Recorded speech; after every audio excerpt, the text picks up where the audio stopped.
Next, we will have an overview of the symposium presented by Dr. HIRANO Toshio from Osaka University. Dr. HIRANO, the floor is yours. Good morning, everyone, and distinguished guests. I'm Toshio HIRANO, Program Director of Moonshot Goal 7. First of all, I'd like to express my sincere appreciation to all esteemed experts, researchers, and professionals who participate in today's international symposium. Our goal is to realize a healthy, long-lived society through the control of age-dependent disease, such as autoimmune disease, inflammatory disease, and cancer, which are thought to be associated with chronic inflammation.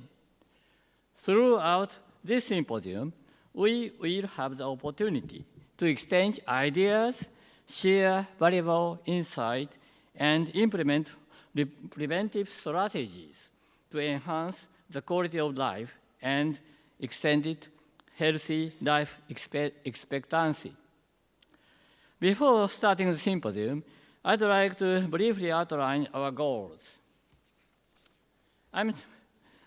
My field of expertise is immunology. I discovered interleukin-6 and contributed to pave the way for the development of treatment of inflammatory disease such as rheumatoid arthritis and severe COVID-19. I served as the president of Osaka University and president of QST, and currently uses that experience to lead Goal 7 as a program director. In explaining the concept behind the promotion of Goal 7, as background, I first present the graph showing how disease-causing deaths have changed over the past 80 years. 80 years ago, deaths were caused by so-called traditional infectious disease, such as pneumonia and gastroenteritis. The average life expectancy was only a little over 50 years at that time.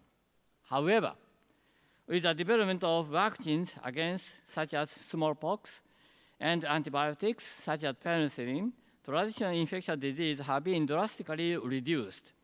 And as a result, the average life expectancy has increased from 50 to 80 years. As a result, age-related disease such as cancer, heart disease, and cerebrovascular disease have emerged as a leading cause of death. Furthermore, dementia and pneumonia are increasing along with the extension of the average life expectancy. I was born in 1947, and I'm currently 76 years old. I had lung cancer at stage 60 and a femoral artery occlusion at age 73. Luckily, I overcame this disease, and I am now enjoying life now. The question we ask is, how can we prevent the development of this age-dependent disease? This graph shows the difference between life expectancy and healthy life expectancy. The blue line indicates that the average life expectancy for men is 81 years, and for women, 87 years, making Japan one of the countries with the highest average life expectancy in the world. The pink line represents a healthy life expectancy, which represents a period during which a person can live in a healthy state, without activity restrictions, subjective health conditions, the need for nursing care, or chronic disease. As of 2019, the difference between average life expectancy and healthy life expectancy is about 8 years and 12 years for men and women, respectively, which means that there is about 10 years unhealthy period. In order to achieve Moonshot Goal 7, it is extremely important to reduce 10 years unhealthy period to zero as much as possible. Our goal is to realize a sustainable medical and long-term care system by 2040 that prevents and conquers major disease and enables people to enjoy life until the age of 100 without health concerns. There are 3 targets to realize this goal. The first is realization of society where everyone can prevent disease spontaneously in daily life. The second is realization of medical network accessible to anyone from anywhere in the world. The third is realization of drastic improvement of QOL without feeling load, or realization of an inclusive society without health disparity. It is now known that chronic inflammation is the basis for the age-related disease.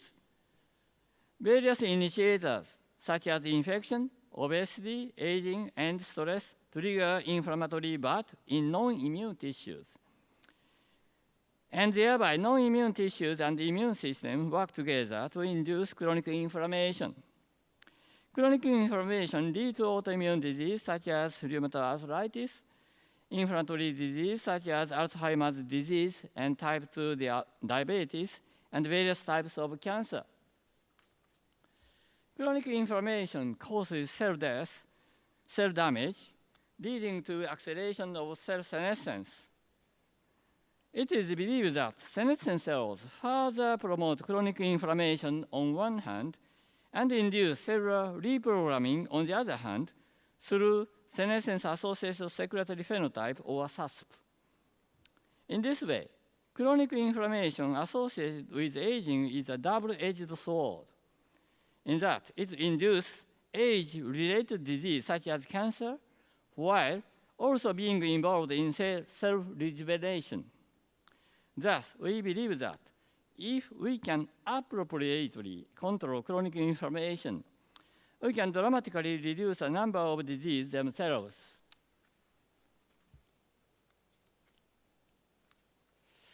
Based on the above these ideas, we ask the following program managers to participate. Dr. Abe is working on the relationship between mitochondrial function and age-related disease and the improvement of mitochondrial function. Dr. Kurita is working on the generation of defective limb by tissue embryogenesis. Dr. Nakanishi is working to prevent and improve age-related disease by removing senescent cells. Dr. Murakami is working on local microinflammation detection technology using quantum mechanics and microinflammation removal technology using neuromodulation. Dr. Yanagisawa is working on the elucidation of sleep regulation and hibernation mechanism, as well as the development of artificial control method for them. Dr. Nangaku is working to elucidate the mechanism of inflammation that is good for health, develop wearable sensors that detect inflammation, and build a medical network to enable remote home medical care. Dr. Honda aims to extend healthy life expectancy through research on the effect of intestinal microbiota metabolite on the immune and nervous system. Dr. Koseki is working to realize the cancer-free society through rejuvenation using cell-fate conversion. Dr. Nishikawa is working to realize the cancer-free society through the control of chronic inflammation and immunoregulation. Every project has its own goals, of course, but they are all interrelated in terms of their relevance to chronic inflammation. So finally, I summarize our goals. So cure and prevent age-related disease while preserving the quality of life through the various approaches, as I mentioned. Focus on controlling chronic inflammation, which is the key of age-related disease. By achieving these objectives, we aspire to create a society where people can live to the age of 100 in good health and with peace of mind. Thank you very much.